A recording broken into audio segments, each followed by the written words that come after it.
श्रीमद् भागवतम स्कंद 7 भगवद विज्ञान अध्याय 2 असुरराज हिरण्यकशिपु। श्री नारद मुनि कहने लगे, हे राजा युधिष्ठिर, जब भगवान विष्णु ने वराह रूप धारण कर हिरण्याक्ष का वध किया, तब हिरण्याक्ष के भाई हिरण्यकशिपु अत्यधिक क्रुद्ध हुआ और विलाप करने लगा। क्रोध और अपने होंठ काटते हुए हिरण्यकशिपु ने क्रोध से जलती हुई आंखों से आकाश को देखा, जिससे पूरा आकाश धुएं से भर गया। फिर वो बोलने लगा।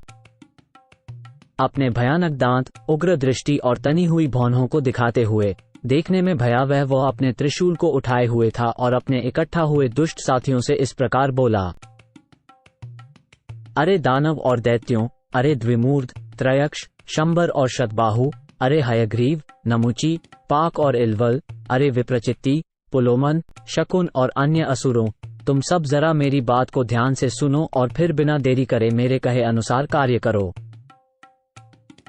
मेरे छोटे छोटे शत्रु देवतागण एक होकर मेरे प्रिय और मेरी आज्ञा मानने वाले भाई हिरण्याक्ष को मारने के लिए एक हो गए हैं। हालांकि भगवान विष्णु हमेशा हम दोनों के लिए समान है, यानी देवताओं और राक्षसों के लिए। इस बार देवताओं द्वारा श्रद्धापूर्वक पूजा किए जाने के कारण उन्होंने उनका पक्ष लिया और हिरण्याक्ष को मारने में उनकी मदद की। भगवान ने असुरों और देवताओं के बीच में अपनी स्वाभाविक समानता की प्रवृत्ति छोड़ दी है। यद्यपि वे सर्वोच्च पुरुष हैं, परंतु अब माया के प्रभाव में आकर वे अपने भक्तों अर्थात देवताओं को प्रसन्न करने के लिए वराह का अवतार धारण कर लिया है, जैसे एक बेचैन बच्चा किसी की ओर झुक जाता है।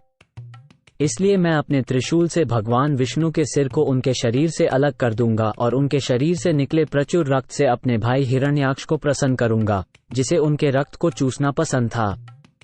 इस प्रकार मैं भी शांत हो जाऊंगा। जब वृक्ष की जड़ कट जाती है तब वृक्ष गिर जाता है और उसकी शाखाएं तथा पत्तियां स्वतः ही सूख जाती हैं। उसी प्रकार जब मैं इस मायावी विष्णु को मार दूंगा तो सभी देवता, जिनके लिए भगवान विष्णु ही जीवन और आत्मा हैं, अपना जीवन स्रोत खो देंगे और मुरझा जाएंगे। जब मैं भगवान विष्णु के मारने के काम में लगा हूं, तब तक तुम लोग पृथ्वी लोक में जाओ, जहां ब्राह्मण संस्कृति और क्षत्रिय राज की वजह से बहार है। ये लोग तपस्या, यज्ञ, वेद पढ़ाई, नियंत्रित व्रत और दान करते हैं। इन्हें नष्ट करके आना। ब्राह्मण संस्कृति का मुख्य सिद्धांत भगवान विष्णु को प्रसन्न करना है, जो यज्ञों और अनुष्ठानों के साक्षात स्वरूप हैं। भगवान विष्णु ही सारे धार्मिक सिद्धांतों के अवतार हैं और वे ही सभी देवताओं, महान पितरों और सामान्य लोगों के संरक्षक हैं। अगर ब्राह्मणों की हत्या कर दी जाएगी तो क्षत्रियों को यज्ञ करने के लिए प्रेरित करने वाला कोई नहीं रहेगा और फलस्वरूप यज्ञों द्वारा प्रसन्न न होने की वजह से सारे देवता स्वयं ही मर जाएंगे। जहां कहीं भी गोएं और ब्राह्मण सुरक्षित हैं और जहां जहां वर्ण और आश्रम के नियमों के अनुसार वेद पढ़े जाते हैं, वहां वहां तुरंत पहुंचो। उन स्थानों में आग लगा दो और पेड़ों, जो जीवन का स्रोत हैं, को जड़ से काट दो। इस तरह जघन्य कार्यों के इच्छुक असुरों ने हिरण्यकशिपु की आज्ञा को अत्यंत श्रद्धापूर्वक लिया और उसे नमस्कार किया। उसके निर्देशानुसार वे सभी जीवों के प्रति ईर्ष्यापूर्ण कार्यों में जुट गए। असुरों ने नगरों, गांवों, चारागाहों, पशुशालाओं, उद्यानों, कृषि क्षेत्रों और प्राकृतिक जंगलों में आग लगा दी। उन्होंने संत महात्माओं के आश्रमों, कीमती धातुओं का उत्पादन करने वाली महत्वपूर्ण खानों, किसानों के रहने के क्वार्टर, पहाड़ी गांवों और गोरक्षकों, ग्वालों की बस्तियों को जला डाला। उन्होंने सरकारी राजधानियों को भी जला दिया। कुछ राक्षसों ने फावड़े लेकर पुलों, किलेबंद दीवारों और शहरों के द्वारों, गोपुरों को तोड़ दिया। कुछ राक्षसों ने कुल्हाड़ी उठाई और आम, कटहल और अन्य भोजन के प्रमुख स्रोत वाले पेड़ों को काटना शुरू कर दिया। कुछ राक्षसों ने जलते हुए मशाले ली और नागरिकों के निवास स्थानों में आग लगा दी। इस प्रकार हिरण्यकशिपु के अनुयायियों की बार बार की अप्राकृतिक घटनाओं के कारण सभी लोग परेशान हो गए। वैदिक संस्कृति की सभी गतिविधियां बंद हो गईं। यज्ञों का फल न मिलने से देवतागण भी विचलित हो गए। उन्होंने स्वर्गलोक के अपने आवास त्याग दिए और असुरों से छिपकर पृथ्वी पर विनाश का अवलोकन करने लगे। अपने भाई हिरण्यकश्यप के निधन की अंत्येष्टि क्रिया संपन्न कर लेने के पश्चात अत्यंत दुखित होकर हिरण्यकश्यप ने अपने भतीजों को सांत्वना देने का प्रयत्न किया। हे राजन, हिरण्यकशिपु अति क्रुद्ध था, परंतु महान राजनीतिज्ञ होने के कारण वह परिस्थिति और समय के अनुसार कर्म करना जानता था। इसलिए वह अपने भतीजों को मधुर वचनों से संतुष्ट करने लगा। उनके नाम थे शकुनी, शंबर, धृष्टि, भूत संतापन, वृक, कालनाभ, महानाभ, हरिशमश्रु और उत्कच। उसने उनकी माता यानी अपनी छोटी बहू रुषाभानु एवं अपनी माता दिति को भी सांत्वना दी। वो उनसे इस प्रकार बोला। हिरण्यकशिपु ने कहा, हे माँ, हे बहू और हे भतीजो, तुम लोगों को महान वीर की मृत्यु के लिए शोक नहीं करना चाहिए, क्योंकि अपने दुश्मन के सामने वीर की मृत्यु बहुत प्रशंसनीय और वांछनीय होती है। हे माता, किसी भोजनालय या प्याऊ में अनेक राहगीर पास आते हैं, किंतु जल पीने के बाद अपने अपने गंतव्यों को चले जाते हैं। इसी प्रकार जीव भी किसी परिवार में आकर मिलते हैं, किंतु बाद में अपने अपने कर्मों के अनुसार वे अपने अपने गंतव्यों को चले जाते हैं। ठीक वैसे ही मेरी प्यारी माँ, एक रेस्टोरेंट या ठंडा पानी पीने की जगह पर कई यात्री एक साथ आते हैं और पानी पीने के बाद अपनी अपनी मंजिल की ओर चल पड़ते हैं। इसी तरह जीव जंतु एक परिवार में एक साथ आते हैं, लेकिन बाद में अपने अपने कर्मों के कारण उन्हें अपनी अपनी मंजिलों की ओर ले जाया जाता है। आत्मा अमर है और उसका नाश नहीं हो सकता, क्योंकि वो शाश्वत है। भौतिकता से अनासक्त होने के कारण वो भौतिक या आध्यात्मिक जगत में कहीं भी जा सकता है। वो भौतिक शरीर से पूरी तरह सचेत रहते हुए भी उससे सर्वथा अलग है, परंतु अपनी स्वतंत्रता के दुरुपयोग से उसे भौतिक शक्तियों द्वारा निर्मित सूक्ष्म और स्थूल शरीर धारण करने पड़ते हैं और इस प्रकार उसे तथाकथित भौतिक सुख और दुख सहने पड़ते हैं। इसलिए किसी को भी शरीर से आत्मा के निकलने पर शोक नहीं मनाना चाहिए। नदी के किनारे लगे वृक्षों का जल में परावर्तन होकर चलते हुए दिखना जल की गति के कारण होता है। उसी तरह मानसिक असंतुलन की स्थिति में जब आंखें हिलती हैं, तब भी भूमि स्थल घूमती हुई दिखाई देती है। उसी प्रकार है मेरी कोमल माता, जब मन भौतिक प्रकृति के गुणों की गति से विचलित होता है तो जीव, यद्यपि वो सूक्ष्म और स्थूल शरीरों के सभी विभिन्न चरणों से मुक्त है, ये सोचता है कि वह एक स्थिति से दूसरी स्थिति में बदल गया है। मोहावस्था में जीव अपने शरीर और मन को आत्मा मान लेता है। वो कुछ लोगों को अपना सगा संबंधी और अन्य लोगों को बाहरी मानता है। इस भ्रम के कारण उसे दुख सहना पड़ता है।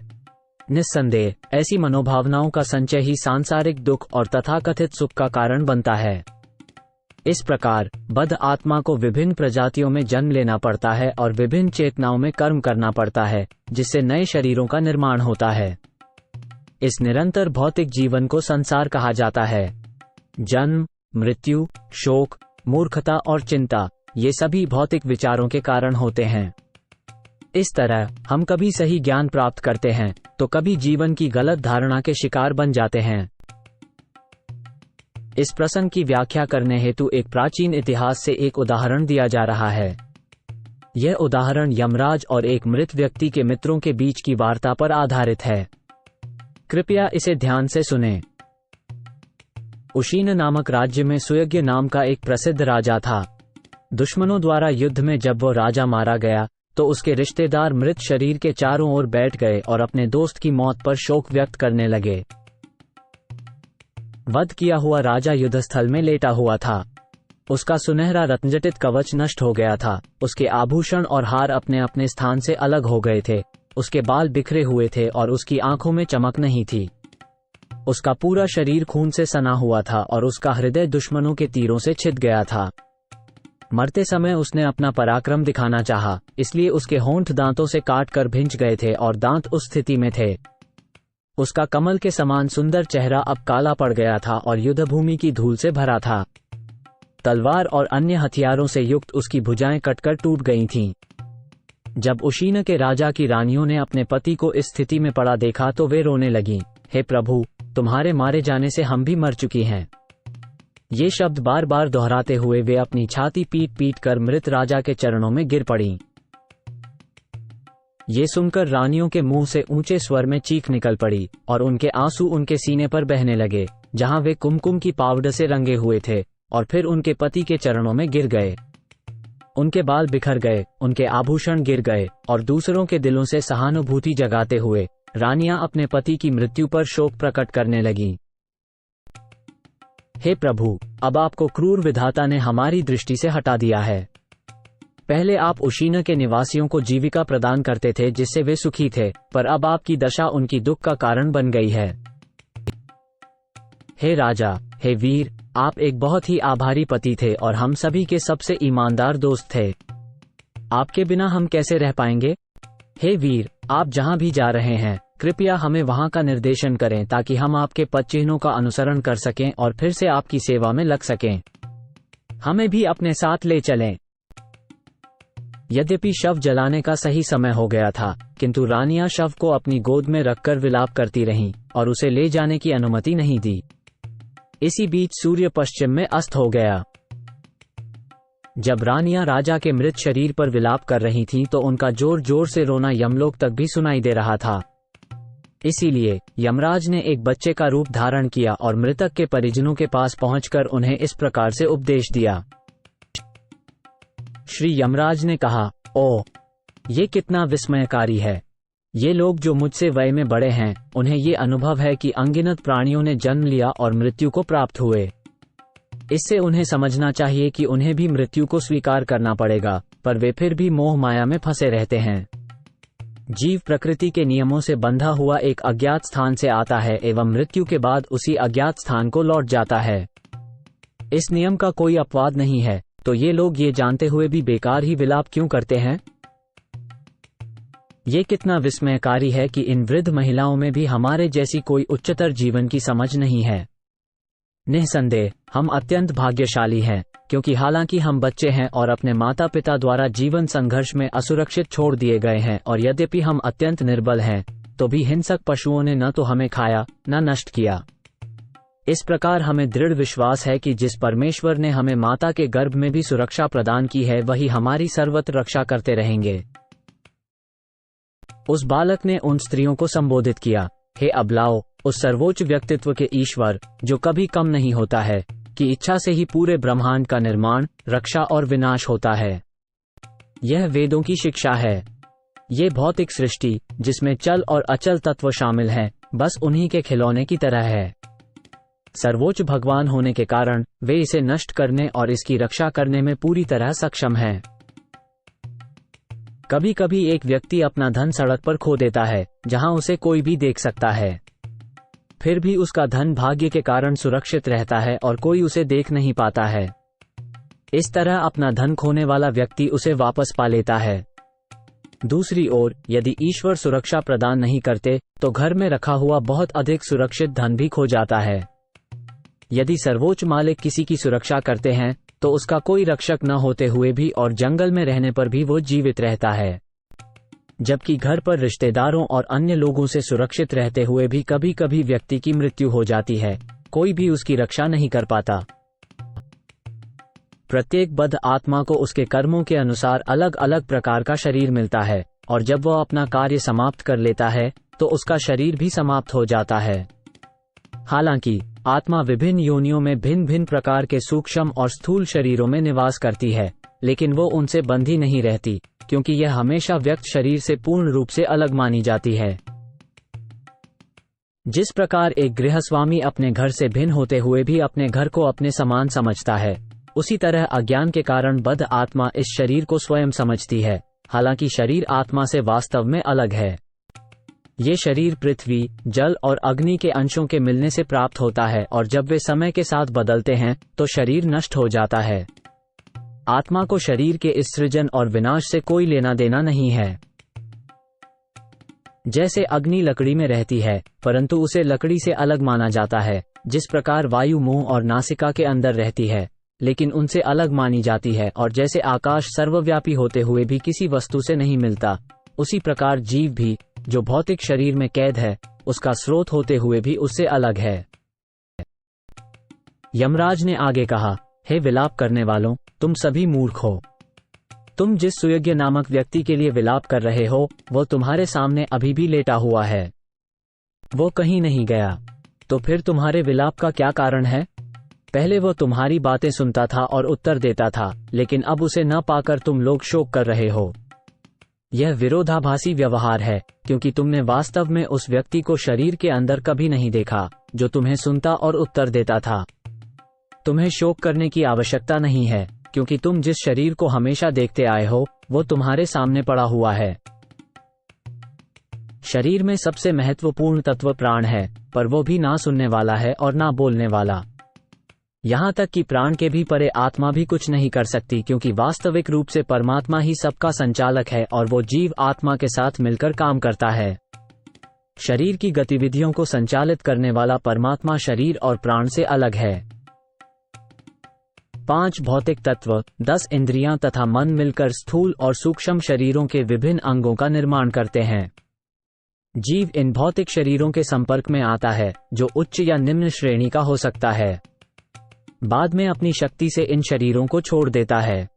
जीव की विभिन्न प्रकार के शरीर धारण करने की क्षमता उसकी निजी शक्ति है। जब तक आत्मा सूक्ष्म शरीर से आवृत रहेगी, जिसमें मन, बुद्धि और अहंकार शामिल हैं, तब तक वो अपने कर्मों के फल से बंधी रहेगी। इस आवरण के कारण आत्मा भौतिक ऊर्जा से जुड़ी रहती है और इसलिए उसे जीवन के बाद जीवन, भौतिक परिस्थितियों और उलटफेरों का सामना करना पड़ता है। प्रकृति की विशेषताओं और उनसे उत्पन्न होने वाली तथाकथित खुशियों और दुखों को वास्तविक मानकर देखना और उनके बारे में बातें करना व्यर्थ है। जब दिन में मन भटकता है और व्यक्ति खुद को बहुत महत्वपूर्ण समझने लगता है, या जब वो रात में सपना देखता है और खुद को किसी सुंदर महिला के साथ आनंद लेते हुए देखता है, तो ये केवल झूठे सपने होते हैं। इसी तरह से भौतिक इंद्रियों से मिलने वाले सुखों और दुखों को भी व्यर्थ माना जाना चाहिए। जिनको आत्मज्ञान का पूरा ज्ञान हो, जो ठीक से जानते हैं कि आत्मा शाश्वत है जबकि शरीर नश्वर है, वे विलाप से पराजित नहीं होते। परंतु जो लोग आत्मज्ञान से वंचित रहते हैं, वे निश्चित तौर पर विलाप करते हैं। इसलिए भ्रम में पड़े व्यक्ति को शिक्षित करना कठिन है। एक बहेलिया था जो पक्षियों को दाना डालकर फुसलाता था और फिर एक जाल बिछाकर उन्हें पकड़ लेता था।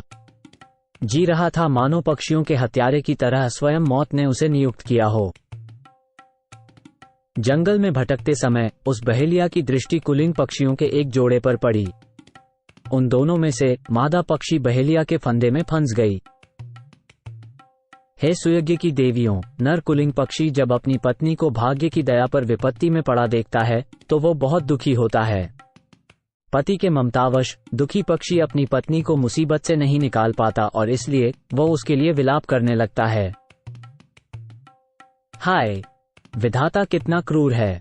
मेरी पत्नी अकेली होने के कारण ही ऐसी विषम स्थिति में है और मेरे लिए विलाप कर रही है। विधाता को इस असहाय चिड़िया को मारकर क्या फायदा होगा? उसे क्या लाभ होगा? यदि कठोर भाग्य मेरी अर्धांगिनी, मेरी पत्नी को ले जा रहा है तो फिर मुझे भी क्यों नहीं ले जाता? आधा शरीर ही बचा रहने से और अपनी पत्नी की कमी से व्याकुल होकर के जीने से मुझे क्या हासिल होगा? इस प्रकार क्या प्राप्त करूंगा मैं? पक्षी के मात्रहीन दुर्भाग्यपूर्ण बच्चे घोंसले में उसकी प्रतीक्षा कर रहे हैं कि वह आकर उन्हें खिलाए। वे बहुत छोटे हैं और उनके पंख तक नहीं निकले हैं। मैं उनका भरण पोषण कैसे कर पाऊंगा? पत्नी की खोई हुई यादों से परेशान कुलिंग पक्षी आंखों में आंसू लेकर विलाप कर रहा था। तभी नियति के हुक्म पर ध्यान देते हुए दूर पेड़ के पीछे छिपा हुआ बहेलिया अपना तीर छोड़ता है। तीर कुलिंग पक्षी के शरीर के आर पार हो जाता है और उस पक्षी की मृत्यु हो जाती है। इसलिए युवक के रूप में प्रच्छन्न यमराज ने रानियों से कहा, तुम सभी इतनी मूर्ख हो कि तुम विलाप करती रहती हो, फिर भी तुम स्वयं की मृत्यु को नहीं देख पाती हो।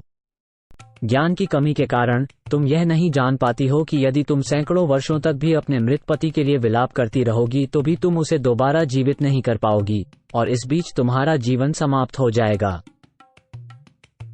हिरण्यकशिपु ने कहा, जब यमराज एक छोटे बालक के रूप में सुयज्ञ के मृत शरीर के इर्द गिर्द खड़े सभी रिश्तेदारों को उपदेश दे रहे थे, तो सभी लोग उनके दार्शनिक शब्दों को सुनकर आश्चर्यचकित थे। वे समझ गए थे कि हर भौतिक चीज नश्वर है, वो हमेशा अस्तित्व में नहीं रह सकती।